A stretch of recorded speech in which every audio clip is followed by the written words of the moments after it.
All right. Good morning, everyone, and thank you all for joining us once again for another installment of the Los Angeles County Economic Development Corporation's COVID-19 Economic Implications webinar series. My name is Shane Cullen, and I am the Event Programs Manager for the LAEDC and will be your moderator for this morning. As always, we are joined by the LAEDC CEO, Bill Allen, and one of the associate economists of the LAEDC's Institute for Applied Economics, Eric Hayes, who will provide insight into the impact the COVID-19 pandemic has had on the region's economy. Now, I'd like to introduce the CEO of the Los Angeles County Economic Development Corporation, Bill Allen. Thank you, Shane. I appreciate everyone. I know our hearts are heavy after the weekend we experienced together here in Los Angeles and what we observed taking place across our nation through our television screens. My colleagues and I had a long talk about this morning during our own internal team Zoom, and the pain is deeply felt amongst our team.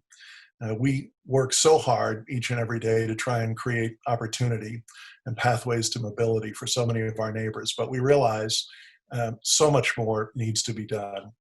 When we see lives taken at the hands of police, as was taken in Minneapolis just 1 week ago today, in the case of George Floyd, and realize for how many generations this has continued to occur in our society, we have to find a way to put this to an end once and for all. The systemic racism and inequities that have existed in this country for hundreds of years just cannot stand. I was so moved over the weekend to see people of all ages, races, genders, socioeconomic backgrounds walking together through the streets of Los Angeles County, peacefully protesting the injustice that was done to Mr. Floyd and has been done to so many others across our country recently and throughout our history. And I was troubled, like all of you, by the coverage of a small few who were looting our stores. And you might think that the LADC would be spending more time today thinking about the economic impact of that to our ability to reopen, but we're not. That's for another day. We will remain engaged in the reopening task forces and working groups of our county. We will help the small businesses who've been impacted recover as best we can. But the larger issue before us is, what kind of a community are we? What kind of a nation are we? What kind of individuals are we? We at the LADC are committed to doing more than we have ever done before through our research, through our business assistance, through our other economic development strategies, through our workforce development strategies, through our policy advocacy, to address these systemic inequities that have gone on for far too long. We ask all of you to help us find answers, to help us understand better. I, as a white man, raised in privilege in this community, couldn't possibly understand the extent to which Black men and Black women in this community live in fear. And the way people of color have been held back in our relatively enlightened community should be deeply troubling to each and every one of us.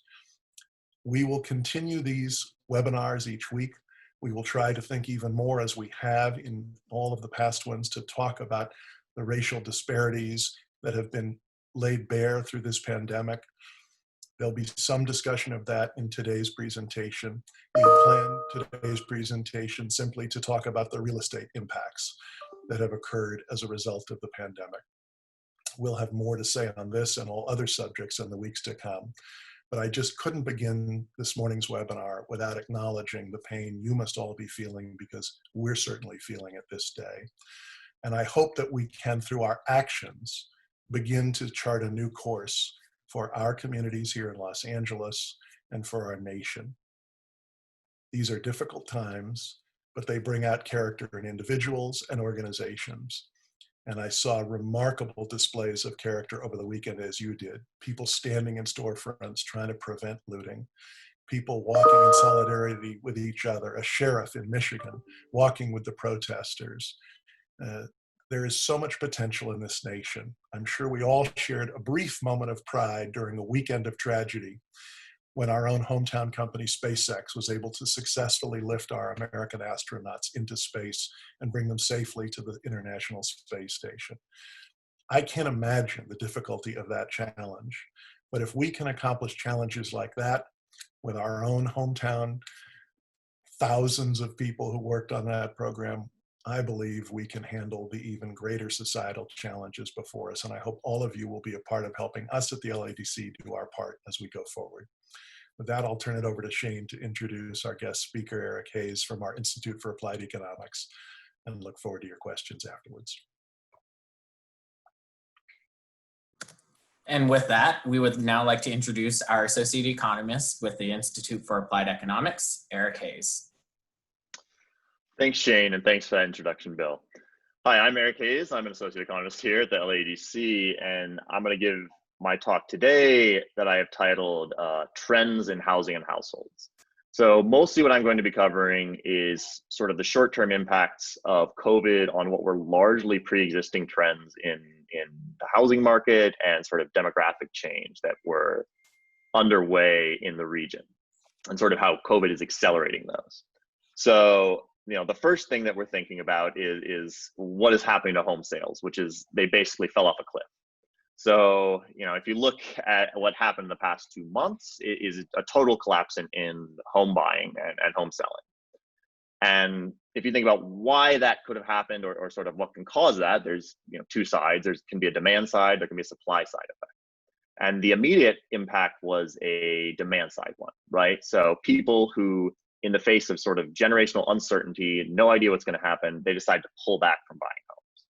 If you have a down payment ready and you're going to spend $500,000 on a home in LA County, suddenly you think, wait, I might not have a job, or I might have to take care of a sick family member. You're going to say, I need that down payment. I'm not going to buy a home. So home buying interest collapsed and has remained depressed, although we're starting to see signs of that coming back now. So we don't think the demand side impact is going to be a long-term one. That is a short-term one. But on the flip side, there's a supply side effect as well. People worried about selling. We already, if we look at the state of inventories, they were already very, very low. So on the next slide, you can see the year-over-year change in inventory. So homes that are available for sale in LA County. And there was already this trend towards lower and lower amounts of homes for sale. And COVID has sort of exacerbated that. You can see it was starting to recover at the beginning of the year, that things were maybe, the rate of decline had halted, and then it got accelerated away.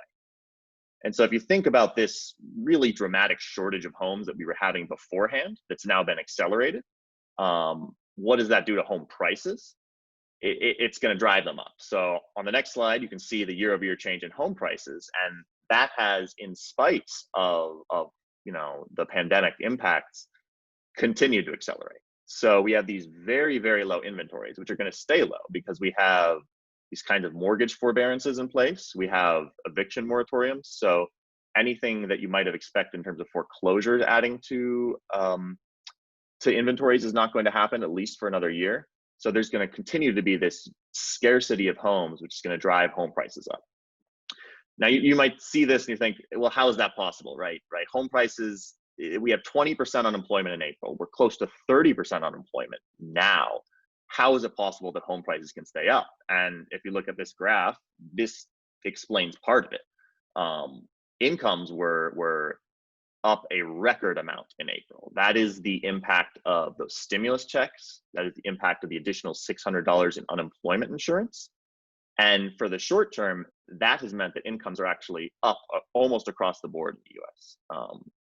And if you look at how consumer behavior has reacted on the flip side, personal consumption is way, way, way down. So some of that is mandated. The government comes in and says, you can't go to a restaurant, you can't go to a bar, you can't go to a concert. You're not going to be able to spend money. There's really nothing for you to spend it on. So there's basically two categories left that people can spend on, which are groceries, which saw year-over-year price increases of close to 30% in April. And then housing, right? You need a place to live, so the money is going into that. And if we look at this disparity, right? So the incomes are way up, but personal consumption is way down. And on the next slide, you can see the impact is savings, right? Savings is way up. This is the highest savings rate that the US has ever seen in terms of recorded history. So this is people's reaction to uncertainty, right? They don't know what's going to happen. They've got more money coming in, but they don't know what it's going to look like in the future. They plop that directly into savings. And if you think about what that means for home markets, this is a lot of people who now suddenly have a lot more cash for, say, a down payment or for, actually paying a mortgage. And so it means that mortgages, that home prices are not going to go down in the short term. And in addition, the reaction to COVID from the Federal Reserve has been increasingly accommodative monetary policy. So interest rates are being driven lower, and that means that mortgage rates are going to go down. So on the next slide, you can see where mortgage rates are currently standing. And as of last week, the average 30-year fixed rate in the United States was 3.15%. That is incredibly low, and it's some of the lowest rates we've ever seen. And that's going to continue, right? So mortgage rates, because the Fed is going to continue to support the economy with low interest rate policy, with providing liquidity, mortgage rates are going to stay very, very low. And in fact, we wouldn't be surprised if they drop below 3% by the end of the year for the 30-year fix. And so when you take those two things together, people have more savings now, and the cost of borrowing for a home is lower. That is a recipe for incredibly elevated asset prices, right? Where if you have to pay less to borrow, suddenly the actual dollar value of the home you can buy is much higher. And what is this going to do to households in the region? If you think about who this is impacting mostly, it's going to be people who are not currently in a home, who don't have a mortgage, that they can afford. So we're going to continue to see difficulty with much of the region affording home prices. And the only real way to address this is to produce more supply, which, if you look at the next slide, is not something that's been happening. LA sort of decided, the county in the 80s or the early 90s, that building homes was sort of passé, and we just weren't going to do it anymore. And that's continued to the present day. SCAG just underwent their regional housing needs assessment, where they targeted 1.3 million new homes needed in the SCAG region from 2021 to 2029. That's more than 3 times what we currently produce a year.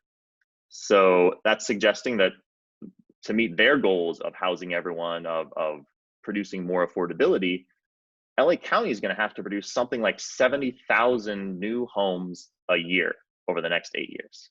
We're currently producing a little over 20,000, and that's not going to change. We're probably not going to do enough to produce those homes to make LA more affordable for people that want to live here. And what does that mean for demographics? Well, if we look at what's happening to population on the next slide, it's declining. Los Angeles County lost population from 2018 to 2019. And then from 2019 to January 2020, the population declined once again. These are not huge population declines, but it suggests that there's really something very wrong. California is growing at a very slow rate, but it's not yet losing population. And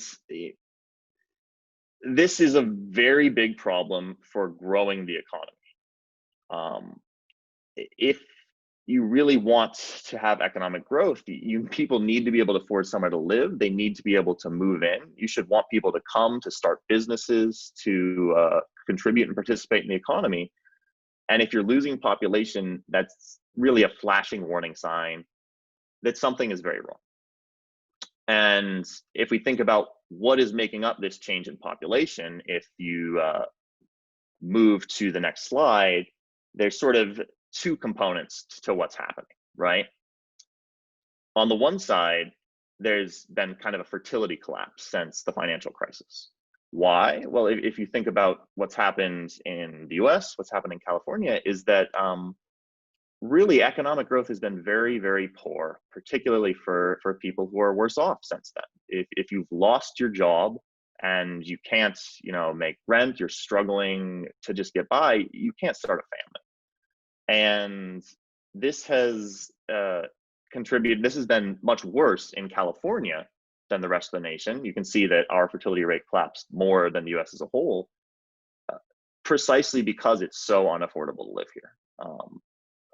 And we should we'll continue to see this more in the future. On the flip side, the other way you can lose population is domestic outflow, which we have seen, right? California has lost population to other states consistently for the last decades.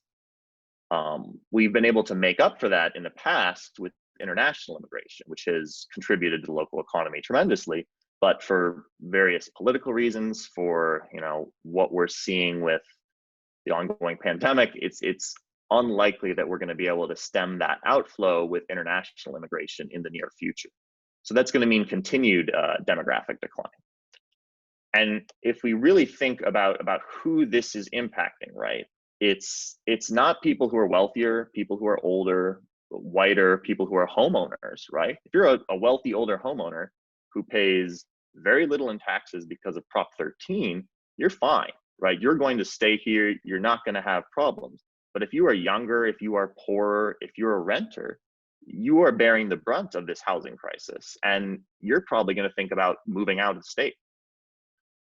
So if we think about how that disparate impact is hitting us, it's hitting people who are poorer off to begin with, and that's going to actually translate into bigger problems for us down the line, right?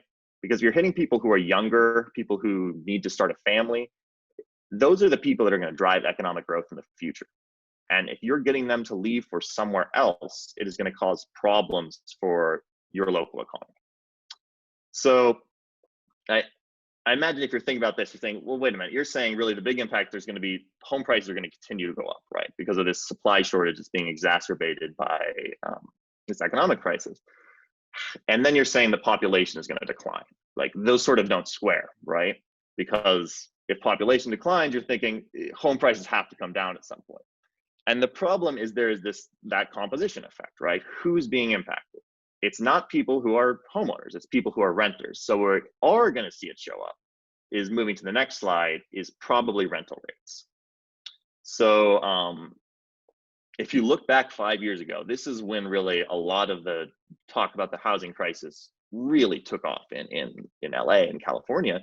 Year over year rental price increases were just obscene, 9% in the early parts of 2015. And they've come down since then, but the rates have still been tremendous. And that's totally unsustainable. And where we're sort of seeing that trend away is in these rental rates, where the increases have been declining. And in fact, rents in LA County on average in April were probably a bit lower than they were in March. And we think they'll be a bit lower on a month-to-month basis in May.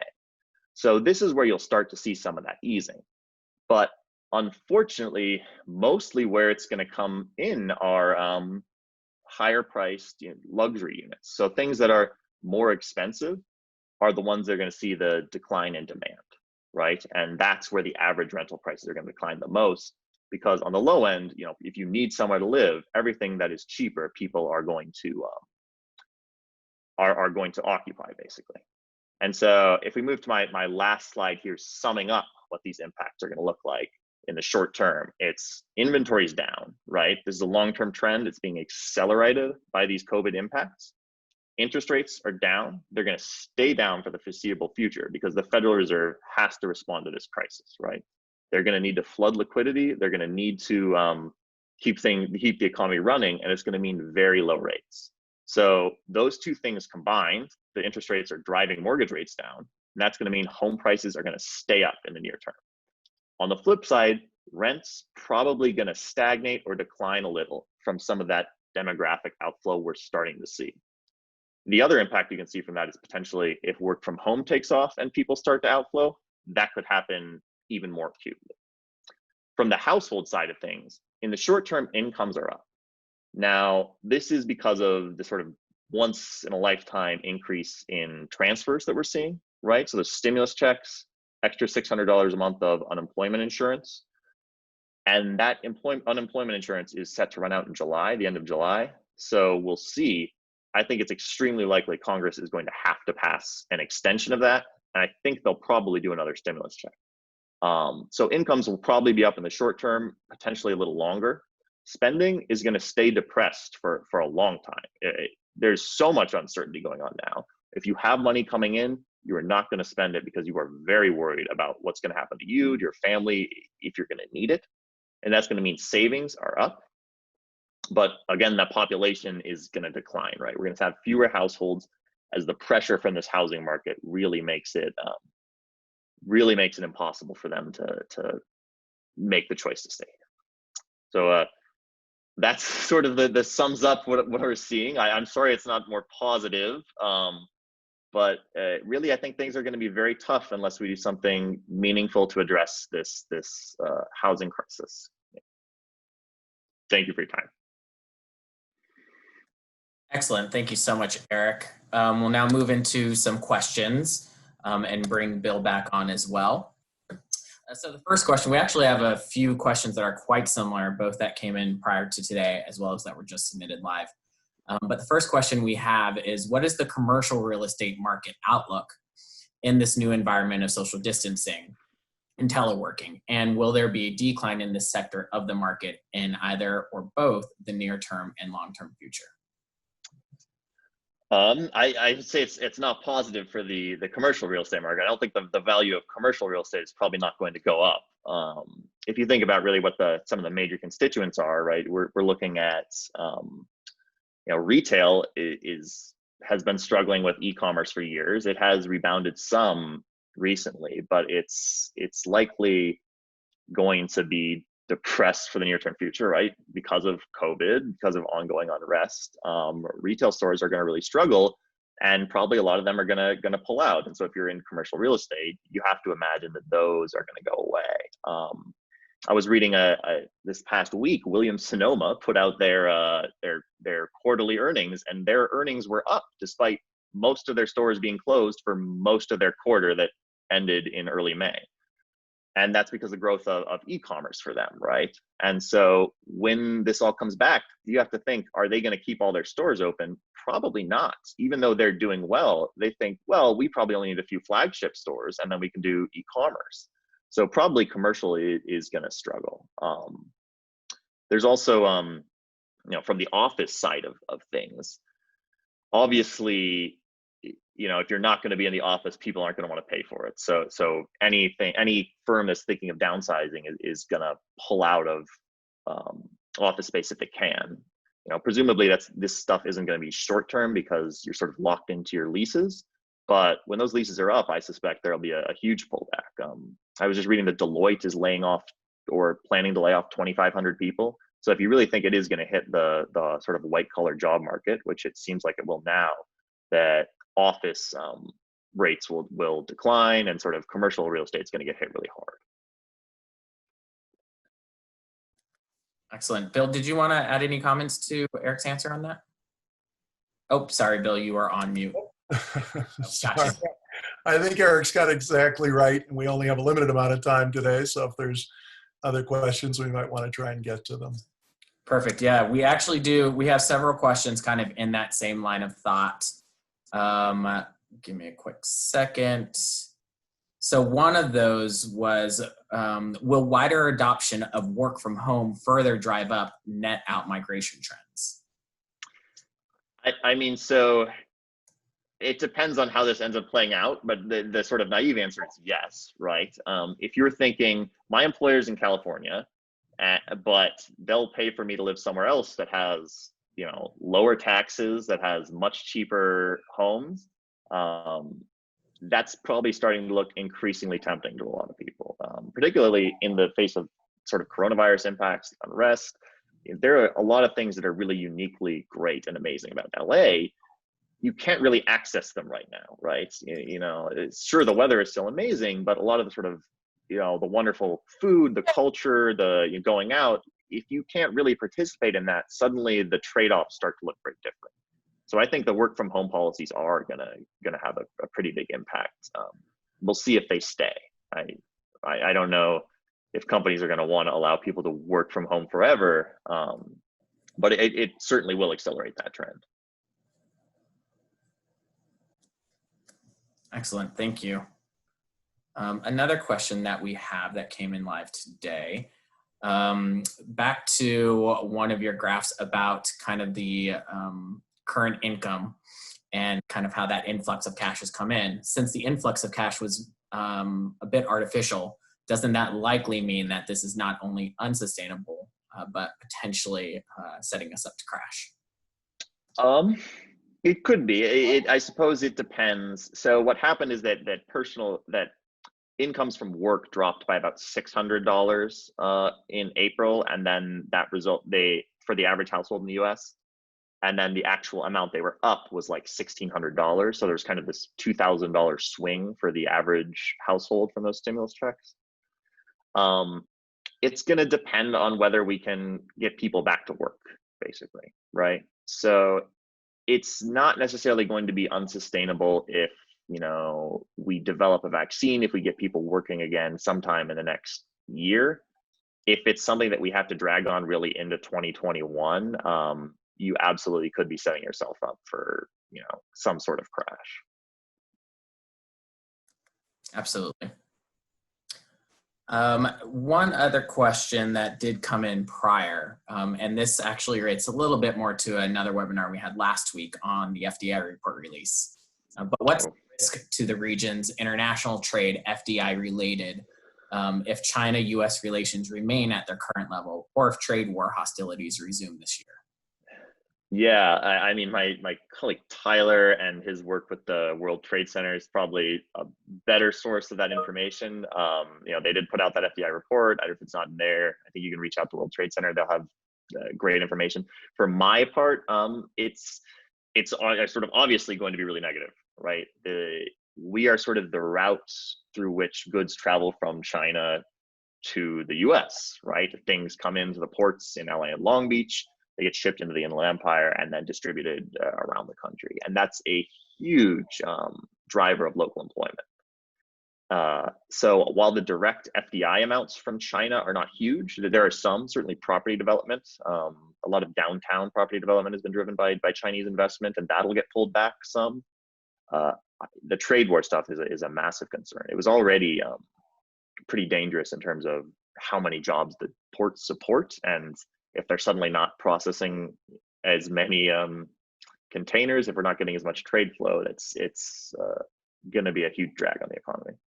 We've certainly seen it in the reduced activity at our ports from China and in the reduced volumes by dollar value in our customs district through the period of the trade war and through the early COVID impacts in China, even before they really were fully realized here in the US. So it's a significant issue that needs our attention. I can see we're running out of time. I know you'll have a couple of closing thoughts, Shane, but I just want to add again, I appreciate everybody being with us each week.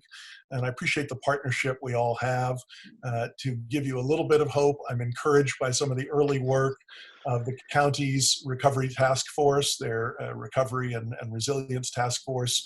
I serve on one of the working groups with entertainment, film, digital media, theme parks, etc. My colleague Stephen Chung serves on the corporate and manufacturing task force, and a number of you on this call serve on or are staffing other of the working groups. We got a lot of work ahead of us, but it's encouraging to see our state, county, and city governments aligning their policies. It's essential that they do continue to align their protocols and policies so that businesses know how to safely reopen and comply with the appropriate public health orders.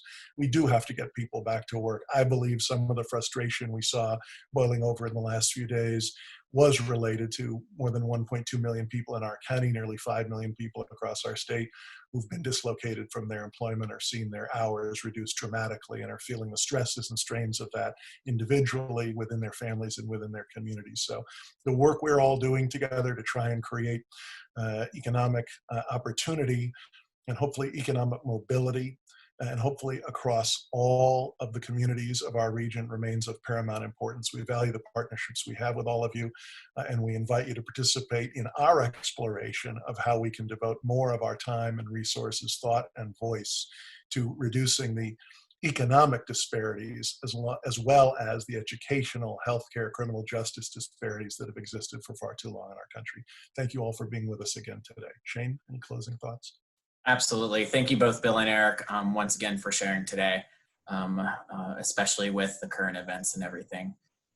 For everyone that did join us today, thank you very much for joining us. We are going to get some information up there on the screen for you. If you were not able to have your questions answered today or you have additional questions, please feel free to submit them. Continue to submit those to us, and hopefully we'll be able to answer future webinars. And you can submit them directly to my email address, shane.cullen@laedc.org. That's on your screen currently. And once again, to answer some of the questions that did come in during this webinar, we will be sharing links, which will include links to the slide deck for this presentation, as well as to a recording of the webinar this Wednesday. So we'll be sharing that this Wednesday. We also recommend that you utilize the resources on our LAEDC COVID-19 response page, which can be found at https at laedc.org/coronavirus. I'll just keep it on the short one. You can see the full link there on the screen. But thank you once again for joining us, and we hope you will join us again next week. Have a wonderful day.